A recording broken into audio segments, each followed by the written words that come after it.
Selamat siang Komandan, salam presisi, salam sigap, Polantas hadir. Assalamualaikum warahmatullahi wabarakatuh. Saya, Bribtu Didan Moduto, anggota Satlantas Polres Bone Bolango, Polda Gorontalo.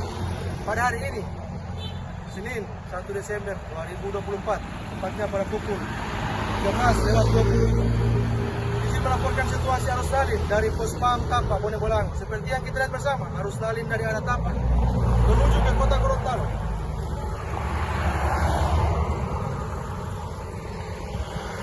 masih terpantau aman lancar terkendali. Untuk kendaraan masih didominasi oleh roda 2, roda 3 maupun roda 4.